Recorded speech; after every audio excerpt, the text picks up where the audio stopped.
Greetings, my friends. Evangelist Joey Bellmore here with another Signs of the Times report for Monday, December the 7th, 2015.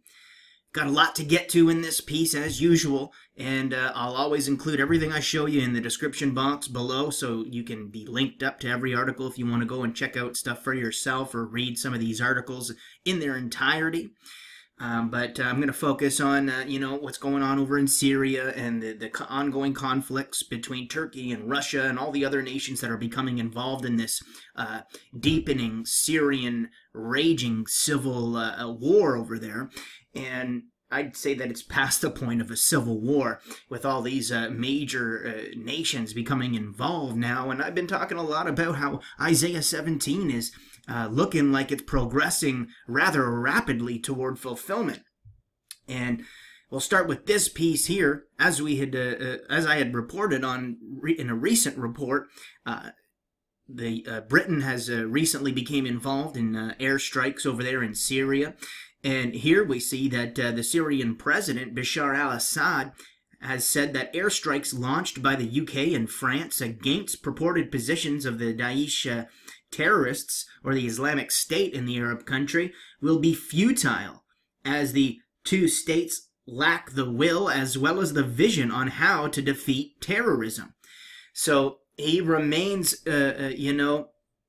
steady in his position, and he's standing firm against all of this conflict in there and all of this saber rattling by the United States and their Western allies to overthrow the Assad government and force regime change with their destabilization efforts.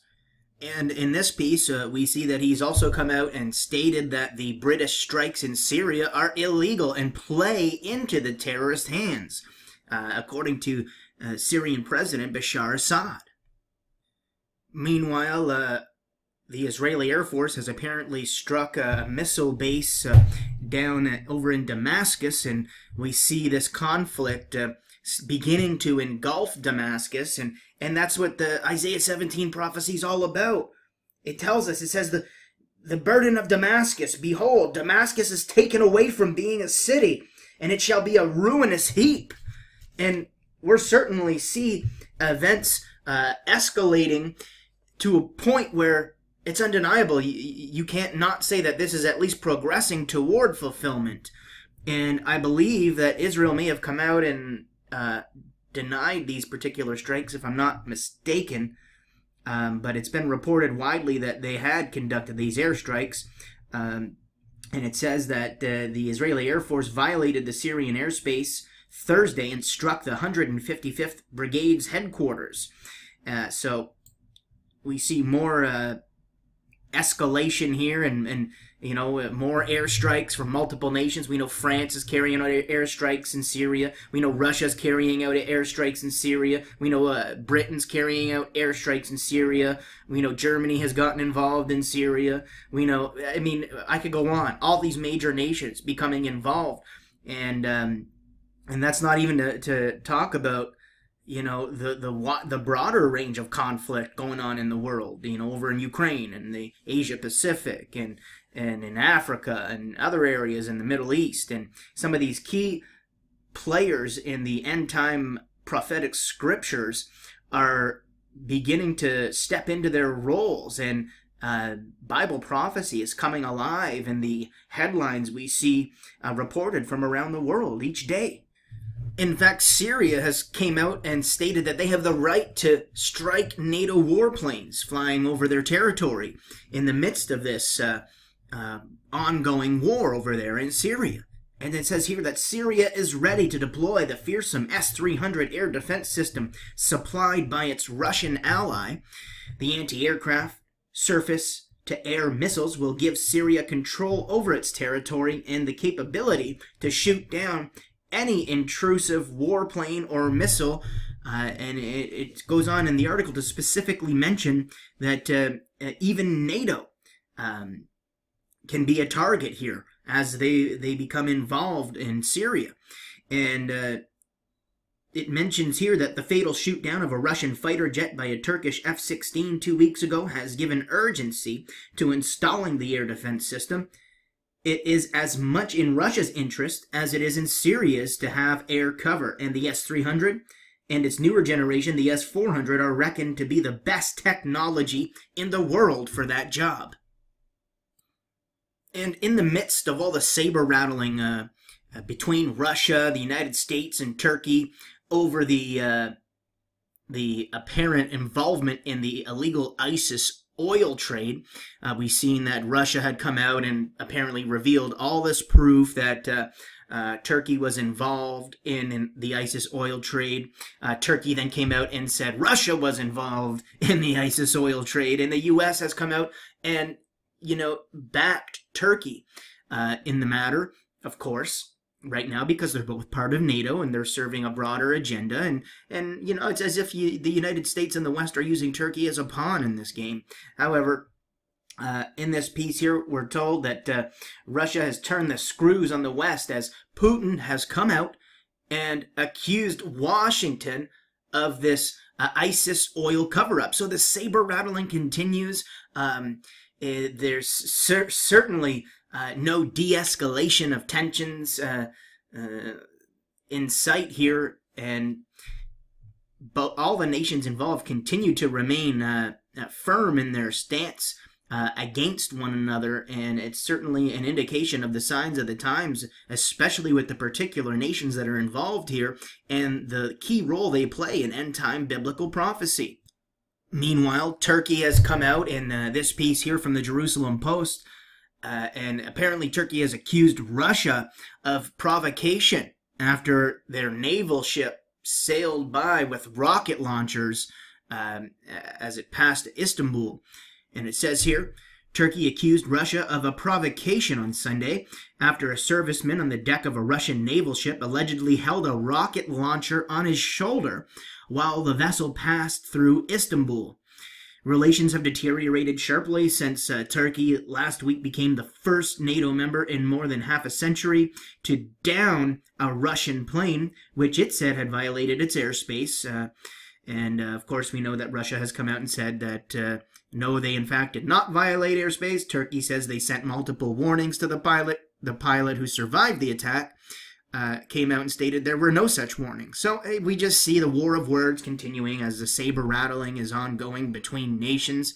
But again, Turkey accuses Russia of provocation here as naval ships are sailing by with rocket launchers on their shoulder, which is certainly an indication of how serious this is over there. And we just continue to see the conflict rage on and continuously escalate over there in Syria. As in this piece, we see that the Syrian army has destroyed an al-Nusra front of terrorist strongholds in the coastal northwestern Syrian province of Latakia, located near the Turkish border, according to news reports. So again, we see the battle, hitting the border areas and spilling over into the surrounding nations. And that's something that we're going to see a continuing a trend of as these prophetic events continue to unfold.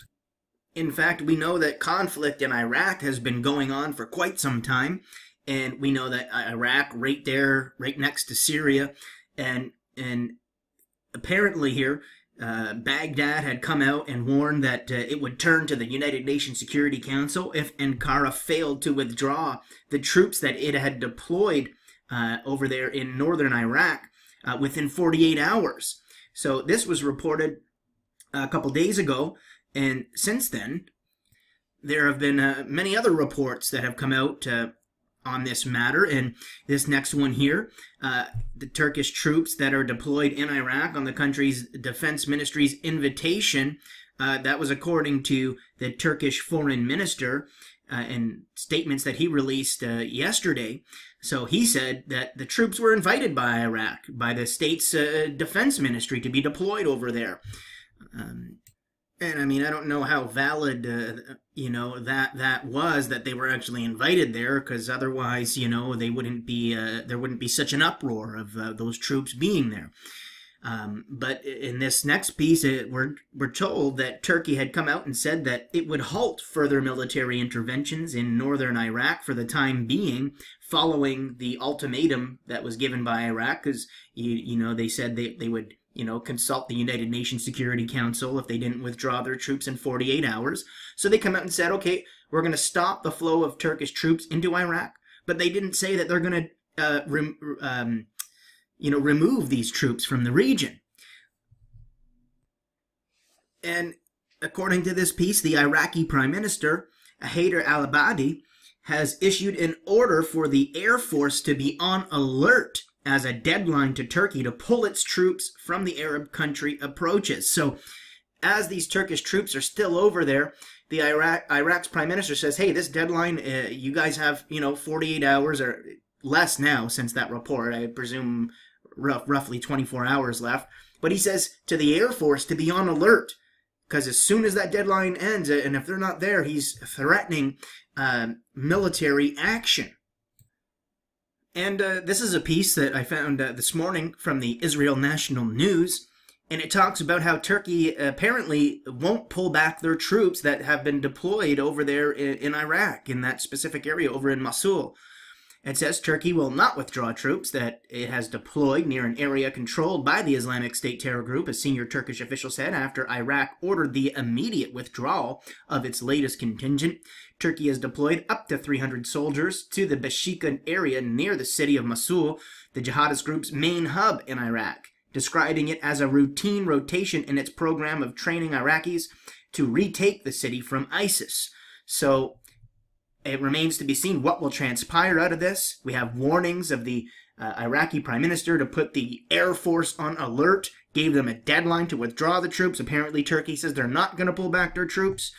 Just another indication of the escalation of tensions over in these regions in the Middle East, which is pointing towards the realistic possibility of a Middle East powder keg just blowing up over there, And according to a report released this morning, it's talking about how Turkey said that it would not withdraw hundreds of soldiers who arrived last week at a base in northern Iraq, despite being ordered by Baghdad to pull them out within 48 hours. And it says here, the sudden arrival of such a large and heavily armed Turkish contingent in a camp near the front line in northern Iraq has added yet another controversial deployment to a war against the Islamic State fighters that has drawn in most of the world's major powers. And again, this is what we see happening. The escalation of this involving all the world's major powers, as they put it in this piece. And, all of this conflict globally points towards, a larger conflict in which all these conflicts will merge into one. And if you were to analyze each specific conflict, you're going to find that if they all merged, you're not going to have any differences. You're going to have all the nations that are together, like Russia, China, Iran, and so forth. And then you're going to have U.S. and the West. And no matter what conflict you look at, the nations that are involved in these conflicts either fall on one side or the other. Okay? And this is what we're headed towards. The Bible talks of a time that will be nothing like anything the history of this earth has ever seen. And the Bible says also that if God hadn't intervened and stopped it for the sake of the elect, that no flesh would even be saved. Meanwhile, another breaking news reported today in regards to Syria and Iraq and that whole area that's just engulfed in conflict involving all the major powers of the world. We see that the U.S. has led 20 airstrikes against the Islamic State in both Syria and Iraq. And more reports here on how Turkey has the intention of deploying an air defense system on the Syrian border, in which they had received from their Russian allies, as I had reported earlier in this video. And so we see more and more measures being taken in terms of strategic military positioning as this conflict widens and deepens and continues to reach a boiling point. And just the point of no return. And I also wanted to toss this in here. I had briefly reported on this in a previous report, and this is from navaltoday.com. It talks about how the German aircraft carriers are joining the fight against ISIS. It says here that German Bundestag authorized the deployment of German troops and units against ISIS in Syria on December the 4th, so 3 days ago now. And it says that the German Navy will support the French group assembled around the French aircraft carrier FS Charles de Gaulle. So we've got the French warship aircraft carrier over there in Syrian waters working alongside with the Germans here.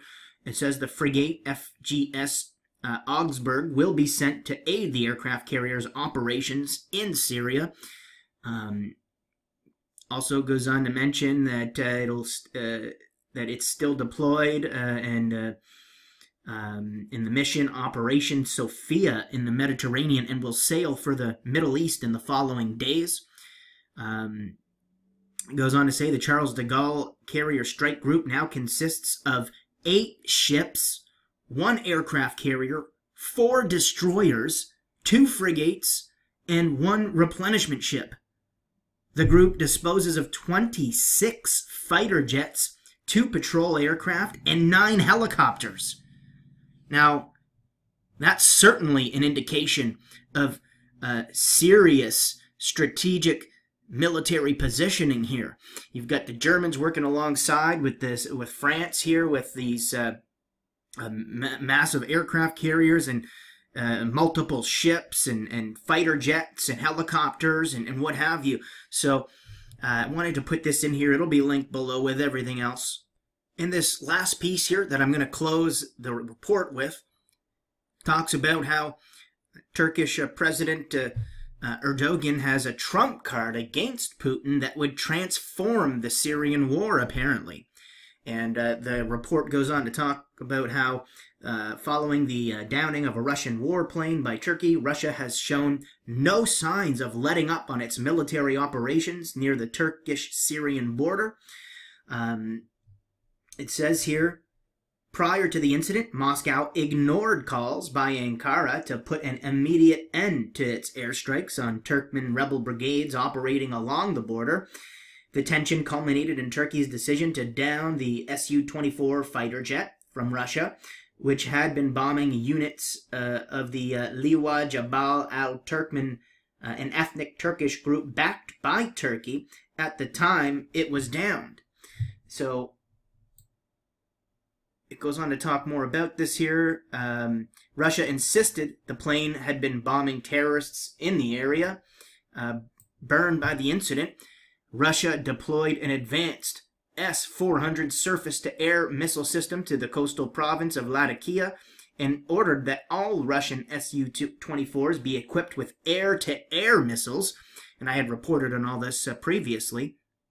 Russian warplanes have continued pounding Turkmen rebels, the Turkish aid convoys along the border that supply them with airstrikes. These provocative measures are evidently meant as a message to deter Turkish jets from shooting down Russian planes in the future. But Russia has a financial and geopolitical interests in keeping its retaliation asymmetrical, specifically by bombing Turkish-backed rebel groups in Syria while refraining from engaging with Turkey in a military confrontation directly. Now, it goes on to talk about how, asymmetrical or not, Turkey could feasibly perceive Russia's military buildup along the Turkish-Syrian border as a serious threat and invoke its most valuable trump card, the Turkish Straits. The Straits, which consist of the Dardanelles, the Sea of Marmara, and the Bosporus, are a series of waterways in Turkey connecting the Aegean Sea and the Mediterranean to the Black Sea. Now, it goes on to mention here, Turkey, which has full control over the Dardanelles and the Bosporus under the 1936 Montreux Convention, which is linked up here if you want to learn more about that, acts as the Straits' custodian and regulates the passage of naval ships belonging to Black Sea states. as it mentions here, Russia currently depends on the unrestricted access to the straits afforded it under the Montreux Convention. Through the straits, it sends supplies to Syria from its Novorossiysk. I probably butchered that, but that's, you can read it here, to that naval base over in the Black Sea, to Russian ports in the Tartus and Latakia. So it goes on to mention here, and you see the area mentioned in this image, and it says, historically, Russian ships have enjoyed unfettered access to the Mediterranean via the straits. Under Montreux, however, Turkey may legally block Russian military vessels from passing through the straits under two conditions: if it is at war with Russia, or if it considers itself to be threatened with imminent danger of war. And I would say those conditions are both being met, and it's a pretty extensive piece that goes on to talk a lot more about it. But they can block Russia's access there and under those conditions, and I would presume that's something we're going to see in the very near future as this conflict escalates. So I'm going to close with that. Again, as usual, everything will be linked up in the description box below the video. Until next time, my friends, this is Evangelist Joey Bellmore signing off. Get your things in order, my friends. Get right with God while you still have time, and invite Jesus Christ into your heart as Lord and Savior. Get into the Scriptures. Get born again. Because, as I always say, there is so much more than this life. And one day, we will all stand before the judgment seat of Christ and, staring into eternity, be held accountable for the decisions we made to either follow God and live right or not. And so I urge you today, my friends, as John the Baptist said, as Jesus said, as Peter said in the book of Acts, and many others, to repent and believe the gospel. Until next time, this is Joey Bellmore signing off. God bless you guys. Has said that airstrikes launched by the UK and France against purported positions of the Daesh terrorists, or the Islamic State in the Arab country, will be futile, as the two states lack the will as well as the vision on how to defeat terrorism. So he remains, steady in his position, and he's standing firm against all of this conflict in there, and all of this saber rattling by the United States and their Western allies to overthrow the Assad government and force regime change with their destabilization efforts.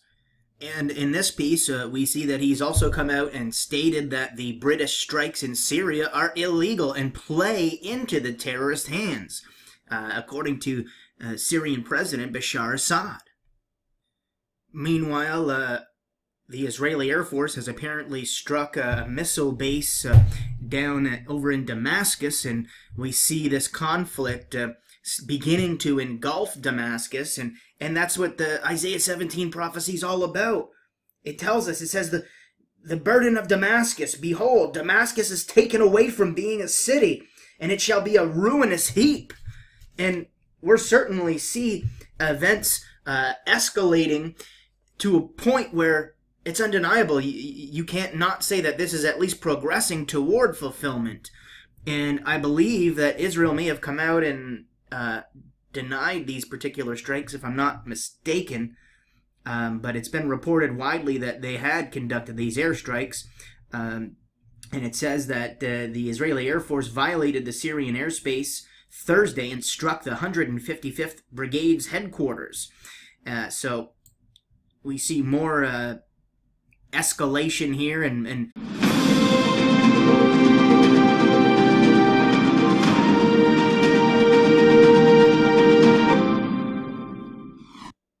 greetings, my friends. Evangelist Joey Bellmore here with another Signs of the Times report for Monday, December the 7th, 2015.